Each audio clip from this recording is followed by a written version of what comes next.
Choo-choo! Hey folks, how you doing? It's Craig Bielik here, your crowd surfing host, and we are at the Ogden Hostlers Model Train. I guess you could call it a convention. I'm not really sure, but we'll find out as we go in here and talk to people. We got trains, we got model trains, we got real trains, we got books about trains, we got postcards about trains, we got fans of trains like this little guy right there. He's a fan of a train, but not a fan of being on television. So come on in and see the trains with Craig, your crowd surfing host, and thank you for joining me on Xfinity On Demand.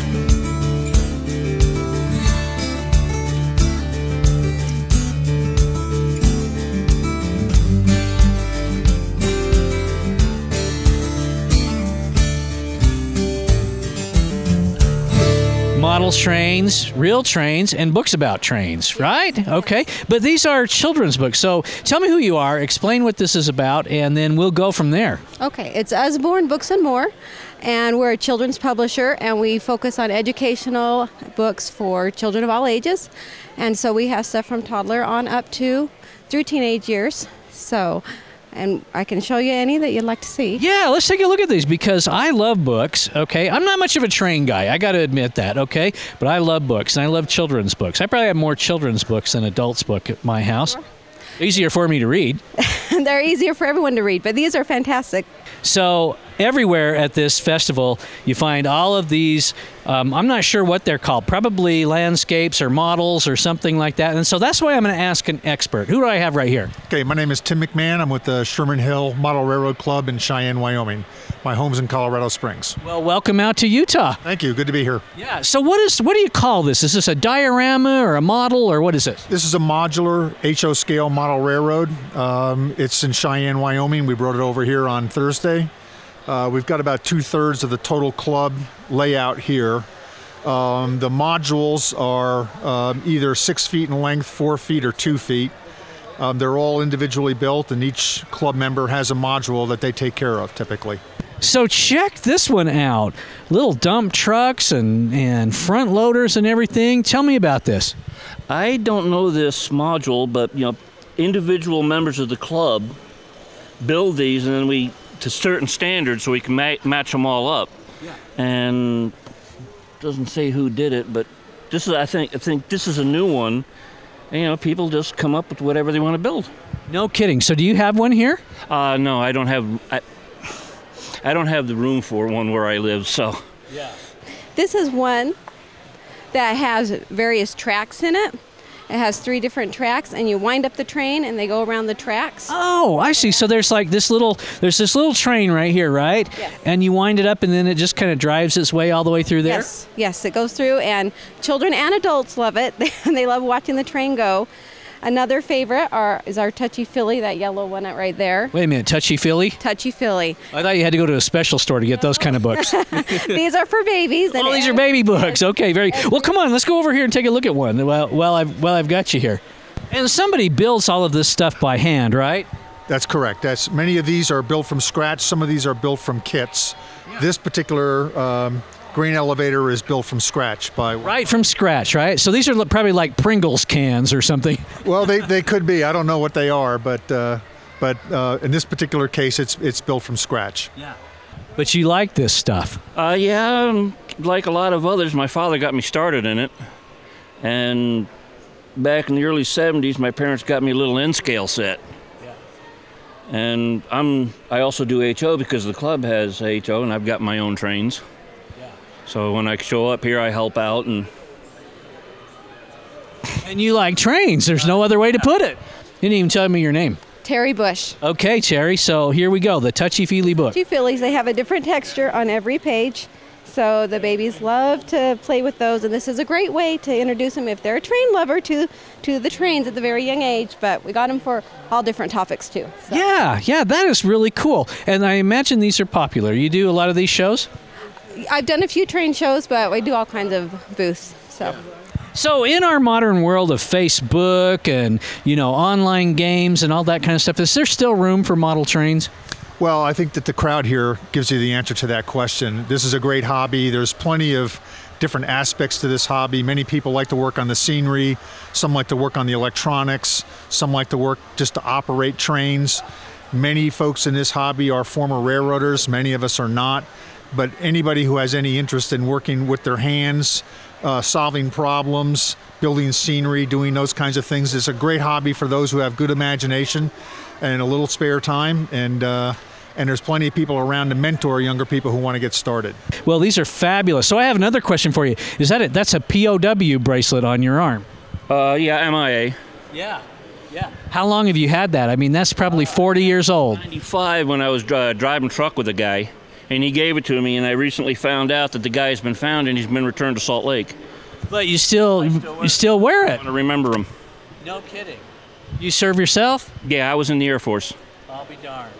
I'll be darned. These things were very popular a long time ago. I know when I was in school back in the 70s. Yeah. Yeah, check it out. I mean, Fix-It Duck, Ted and Friends, Hide and Seek Dragons, See Inside Your Body. See Inside Your Body. That's a whole different train. It is, but we do have one about trains that does the same thing. And it just, you open it up and there's all the different flaps. And underneath every flap there's more information. So kids keep about all that kind of stuff. So kids keep coming back to it because they love to see what's under every flap. Yeah, and who wouldn't? Who wouldn't like a book called The Gobble Gobble Moo Tractor Book? Yeah, that one's great because the kids get the animals hijack the tractor, and they're making all the sounds of the tractor. It's their animal sounds, but it's the tractor sounds too, and it's a great read-aloud book. So why did you choose this? I mean, you could have another hobby. You could play drums, or I don't know, build ships in bottles or something like that. What's the railroad for you? I started out with this hobby, I think, as probably a 3 or 4 year old boy. My uncle was my mentor. I grew up in New Jersey, outside of New York City. Spent a lot of time trackside watching trains, been fascinated with them ever since.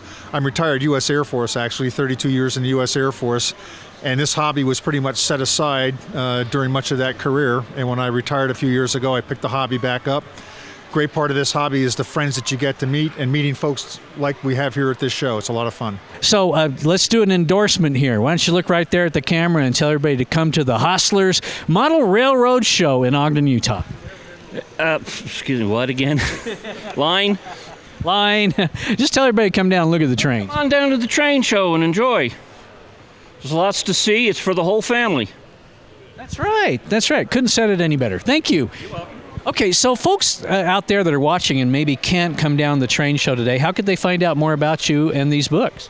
I have a website, and it's www.terry's, Terris, Usborne, Usborne, bookshop.com.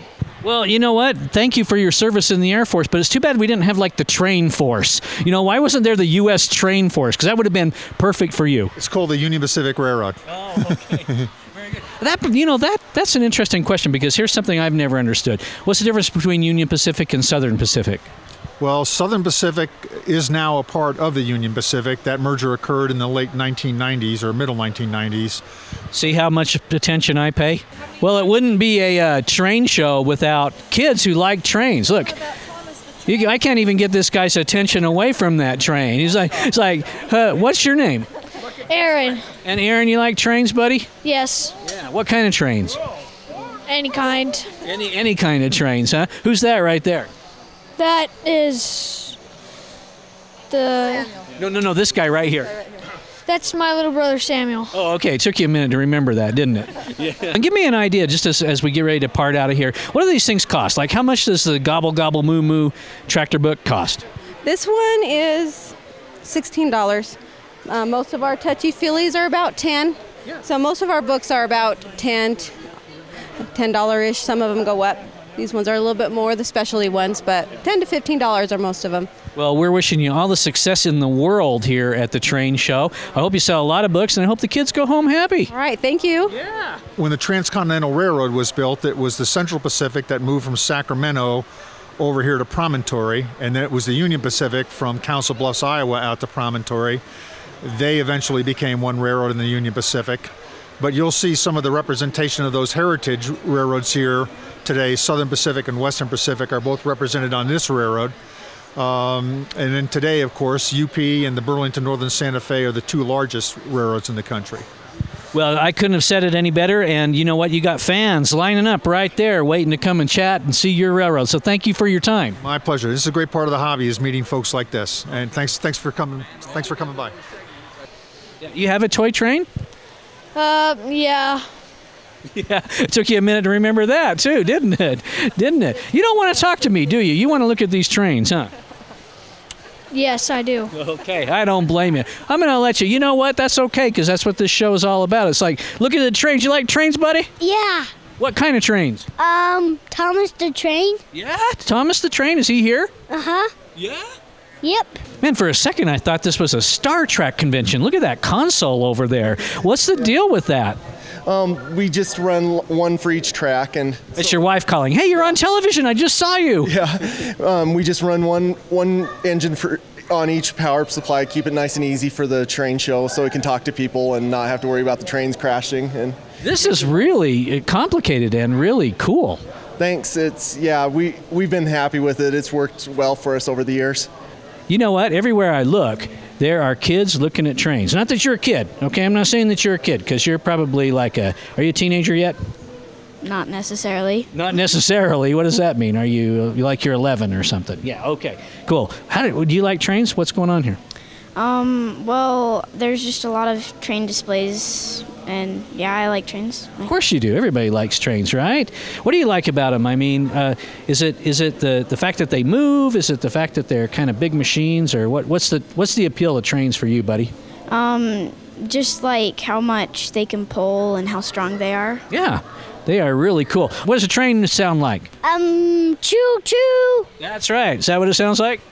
Yes, it does. Choo choo. Yeah, choo choo. You just hear that? Uh-huh. Yeah. Here comes one. There's Thomas right there. Yeah. He just went right. Huh?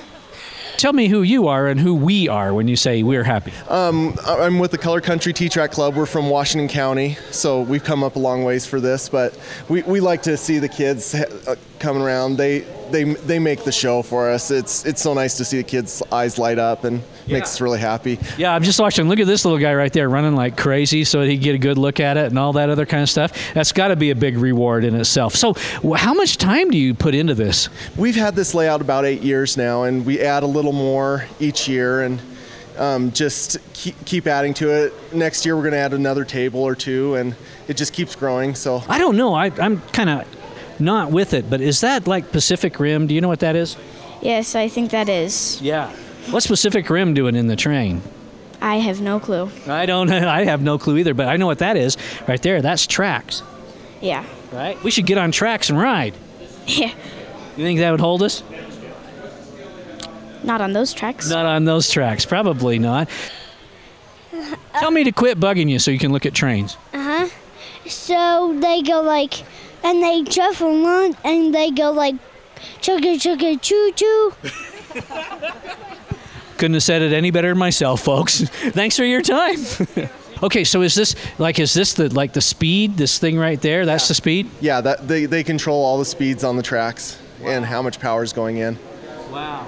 How many people does it take to put this thing together? I did this all by myself today. Yesterday I built it all. I was the only one from my group that was able to come yesterday. A couple of people are about to come in a few minutes, but yeah, it took me a couple hours to get this set up and running. Sure. So you having a fun day here? Yeah. Good. Tell everybody to, look right there in the camera and tell everybody to come down to this train. And I'm trying to think of what to call this. Is this a train show? Yeah, I guess you could call it a train show. Okay, so everybody come on down the train show. Come on down to the train show. Yeah, do what this guy says. I didn't even ask you your name. What's your name? William. William. Okay, do what William says. He's a cool guy. If he's here, you should be here also. Thank you. One of the more unique tables I see here at the train show is actually this table, which is like postcards and books and stamps and all that kind of stuff. Tell me who you are.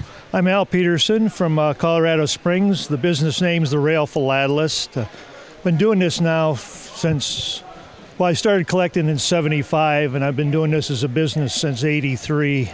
My job kept getting in the way of doing this. So for my 50th birthday 24 years ago, I quit my job so I could do this. Okay, so what would happen, like, if I grabbed this thing and it's on like 35 right now and I cranked it up to 95? What would happen? Fortunately, if you did the first one, it would take a while because it's on the big long train and it's on momentum, so it would only it would only speed up really slowly, so I'd be able to grab it back. But the other ones, they would take off and fly. Okay, so 95 would not be good. No, it would not. But you could do it. We could do it, but we'd have to clean them up off the floor. It would be, so to speak, a train wreck. Yes, it would. Yeah, it would. All right. This little engine's having a hard time pulling that big train around, but We need to tell it, I think I can, I think I can, I think I can. It's a little engine, you know, that needs to learn that. it does. So Yeah. what would cause it to do that?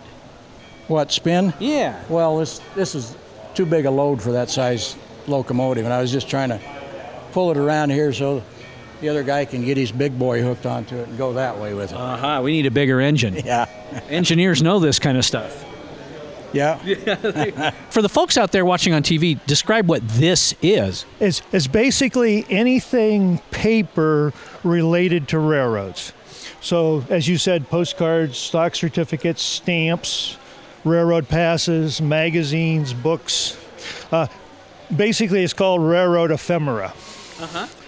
You know, And so if it's on paper, right? yes, if it's on. It's not digital. We're not talking about, you don't sell the cloud here, right? No. I'll let the computer experts handle that stuff. I just do. I like the hands-on stuff. What is the appeal of trains nowadays to people? Why in this world would people still like trains? It's just something that you don't get to see as much as you used to. Right out back here, it used to be full of tracks, and now there's only the tracks almost a quarter mile away now, and it's something you only see a car with one thing pulling it, where here you can see 80, 90 things being pulled at a time, and it's just bigger and more powerful. That's what I like. That is so cool. And I like the power thing too. You know, you're making this real tempting because I really want to see them crash. I really do. There was lots of crashes before the show started. Got those worked out. All right, well, I won't touch it. I'll leave that up to you experts and all that. But thanks for bringing this here. Thanks for sharing this with us. Sure, thank you. This is high tech. I'm really impressed. Yeah, this here control thing here talks by radio directly into the controller or into the decoder in that little locomotive. No kidding. Yeah. And That is just fascinating to me. I mean, really. so it Uh-oh, we're stuck again. Yeah, we're stuck. We got to go around there. So tell me what these things are right here. These are passes that were Union Pacific, Southern Pacific, all the railroads. Back in the old days, the officials would get a pass for the other connecting railroads so that they could ride for free on all the other connecting railroads. Okay. And so, and you sell these? Yeah, I sell those. Most of these are like $5 a piece. There are some really expensive ones, but I don't have any in here. I love these models, but this one is truly unique. What is going on underground here? Well, one of our club members decided that instead of just displaying above ground, decided, hey, I'm going to do something underground. Yeah. So what he did is he just went down and then created a little gold mine down underneath here. Yeah. So that, and then eventually you'll have a thing up on top because you can see back down inside of here. Yeah. There's an elevator shaft, and eventually he'll have an elevator that'll go up and down inside of that elevator shaft. So is this what a gold mine underground might have actually looked like? Possibly, yeah, especially back in the early part of the last century. I wonder in the days of real steam engines, if when they got stuck there was like a huge hand that came out of the cloud and pushed them along. Did that happen? Well, I don't know about that. I think we got something here where we had to... Come on, buddy, you can do it. I know you can. We had probably a bad part on the track there or something, but... I cannot believe how detailed this model is. I don't know if you can get it on camera, but right here, folks, that's a still. Yeah. That's a still hiding up there in the trees on that. Is that a real still? Could I get a cup? I really would appreciate it right now. You know, these are really kind of beautiful. I mean, when you look at like the engraving and all of that kind of stuff. And so where would you get such a thing? Actually, customers come to me with this stuff. Most of these passes I was at a stamp show in Sacramento, and one of my customers said, you know, my uncle just gave me a whole bunch of railroad passes. Are you interested? And so I said, well, yeah, I might be. Send me a list. And so we made the deal. Now, that is very imaginative. Yeah. Did he find any gold? That's what I want to know. Don't know, but Russ is very creative. He's he's one of our best modelers, and so. So tell me who you are and what your part in all of this is. Well, I'm actually the club website guy, and I take care of our club website. We do these shows 4 times a year. No kidding. So tell everybody your website so they can check it out. Oh, it's there on the thing. It's www.wasatchnScale.org. As I look at this model, I can't believe it. I mean, the detail, all of the, right down to the fact that there's like old guys there playing checkers, and I mean they're just a fraction of an inch. You can look inside of this, but it's all detailed down inside there. It's got the complete interior in it besides. You know, I can see furniture and everything in there. It's a sawmill, so there's sawmill stuff in there, and so it's really something else. Okay, well, tell me about these things over here. These look like, to my untrained eye, these look like luggage tags or something. Yeah, they're suitcase tags and baggage tags back from the old days when they used to throw those on for various railroads. Originally, they had metal ones, but these are the more modern.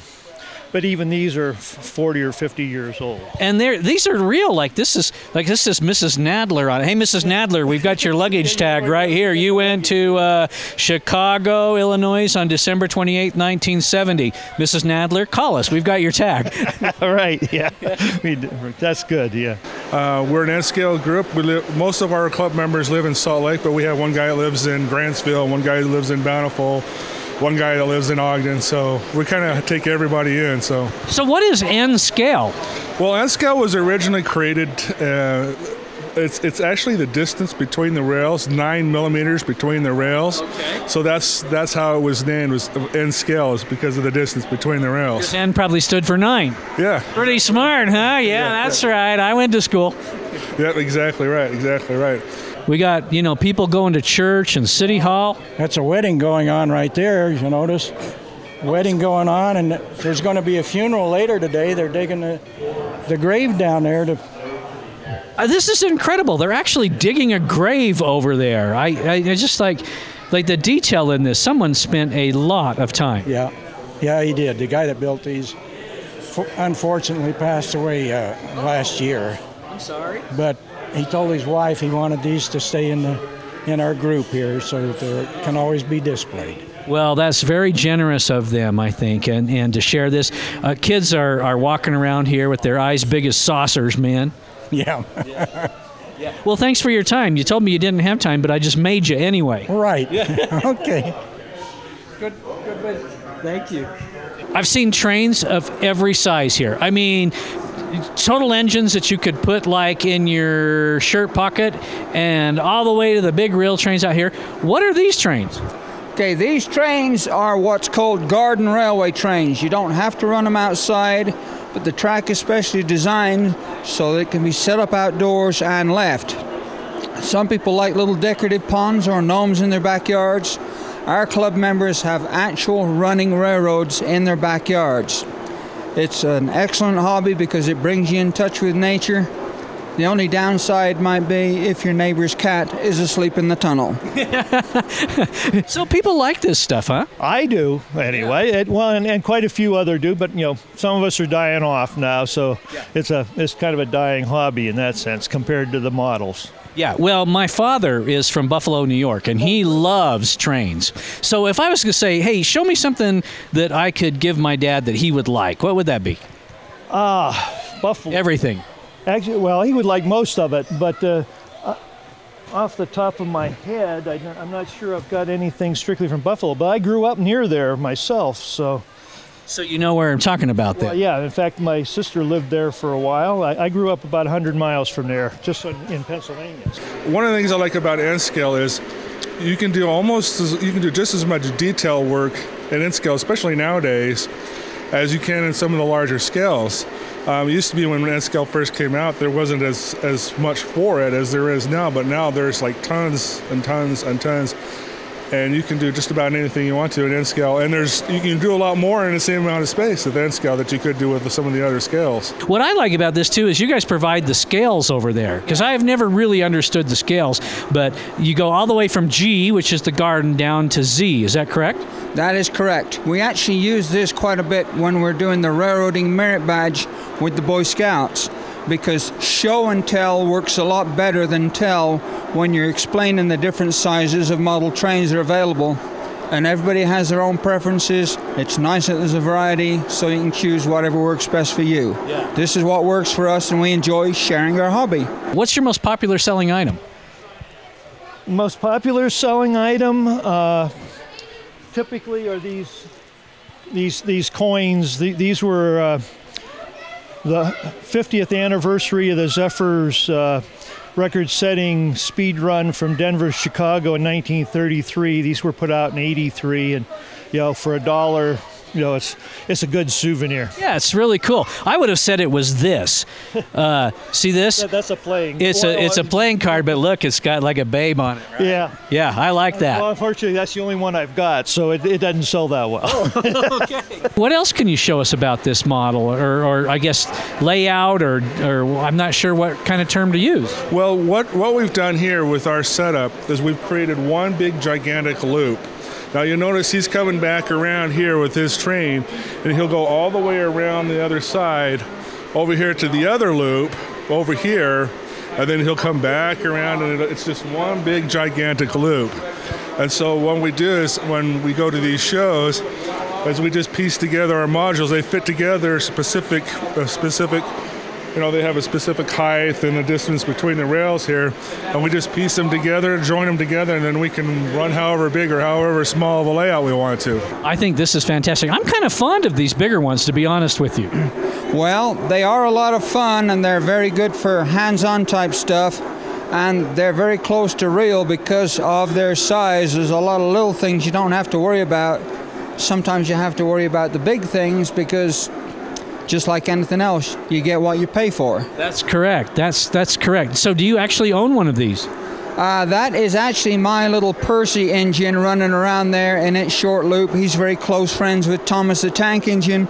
Right now, Thomas is taking a break, but anybody who's familiar with the Thomas the Tank Engine stories knows both those trains very well. Yeah, looking around with this crowd, I would imagine that quite a few of these folks here are very familiar with Thomas the Train. There's a lot of little kids here looking all over this. Yeah, it's a great set of stories for the kids. Kids level stories that they enjoy, and it's not too overloading or pushy for the younger mind. Well, this is awesome. This is awesome for you to be out here, and thanks for spending some time with us. I've been here for 30 years. Is this really from 1907? That's right, 1904. Most of them are in the early 1900s. This is 110 years old? Yep, older than even I am. Really? No, I wouldn't have thought that. Right. I'm kidding. Come on, I'm kidding. Come on. Okay, thanks for your time. Okay, thank you. Take care. Oh, this is fascinating. This takes time, this takes money, this takes dedication, patience, I would imagine. Why would you do this? Well, for me, it's all about the modeling. I mean, it's kind of in my blood. My grandfather was a freight manager for the Union Pacific Railroad, but I've always been into trains. A lot of these guys have had stories of having family members in the railroad business. What's the appeal of trains in our modern world? I mean, we have like space shuttles and things now. Why are trains still popular? I think the main reason trains are so popular is because there's a fascination with the railroad that dates clear back even before the days of the Golden Spike. And you set them down, you run them, and you don't have to pay attention to them every 5 minutes because they run themselves. They follow tracks. Unless there's a cat in the tunnel. Unless there's a cat in the tunnel, but the cat finds out about that very quickly. The cat gets a free train ride is how I feel. Yeah. Actually, there's several people will actually put blockers on both ends of the tunnels because it's not just cats, it's dry leaves and stuff that get in there. But it is a fun hobby. If you want to go bigger than this, there are actually a few people in the state build trains that are big enough you can actually ride on them. But then again, that's a different level of budget, that's a different level of time and effort investment, and also it's a different level of enjoyment too. This is really incredible. I mean, check it out. We got the Great Gatsby party going on up here. We got all these town folk over here. There's guys like milking cows and stuff like that, walking all along. This is an incredible. I have no idea how long this took to put together. I'm sure that they made these rocks and everything by hand. This is really an accomplished piece. This is something that you don't see hardly anywhere anymore. Anybody putting this kind of detail into something. I mean, look at my finger. Look at how big these people are right here, and they're painted. They have faces and everything. This is really, really incredible. Oh wait, there's the brewery, right there, taking the beer out on the trail and everything. There's the bail bond guy. The massage parlor. You can get a RC Cola right there. Kids at home, ask your parents what RC Cola was, you know? But it's just it's being able to create an actual railroad. Our club president, Bob, when him and his wife moved into their new home, they took their entire basement. Its layout, 3 layers high. And he does all of the electrical and track work, and then she does all the scenery. In fact, all this scenery right here, This is what she did. This used to be completely bare, and she's done all the scenery work, and then she's added all this to it. So she's a pretty amazing. She does a pretty good job with all the modeling details and stuff. Well, you can tell this is very crowd-pleasing. I mean, check out all the kids walking around and looking at this stuff. Yeah, we have a hard time keeping them away from this, especially the little teeny ones. They love to like walk over and touch. Well, that's why I was drawn to it, because I have the mind of a little teeny kid. You know, that was the first thing I saw when I walked in here. Yeah, exactly right. Exactly. Well, thank you for sharing all of this with us and for coming on down here. And we've got your website and everything. So this is just great. Yeah. Thanks for the time. Well, I've had a great time, speaking of enjoyment, here today, and I've learned more about trains than I ever thought I would. I mean, more than I would have in school or anything. You got fans over there. They're waving to you. Actually, that's some of my grandchildren just come to visit. Oh, well, we got to get out of here then and let you visit with your grandchildren. Oh, look, she's waving at you. Come on over. Sarah. Come on over. Come on over. Come be with your grandpa. There. She's with her grandpa. This is my daughter, Sarah, and she's an experienced railroad engineer because her dad, my son, actually has a loop of riding track around the outside of his house and actually builds them a little bit and sells them to other people. Is that right? It's a fun hobby, and it's grown to proportions that I never imagined. And you get along good with your grandpa? Yeah. And you like trains? Yeah. Yeah. You know why grandkids and grandparents get along so well? They have a common enemy. I couldn't have said it any better myself, folks. It's Craig Bielik with Crowd Surfing. Thanks for joining me here at the Model Train Convention. Is that what we talking? The Model Train Expo at the Ogden Union Station in Ogden at the old railroad depot. And we'll see you next time, although I might not, because this guy's much better than me and he might get hired instead. Thanks for taking my job. Thank you, and have a great rest of the day.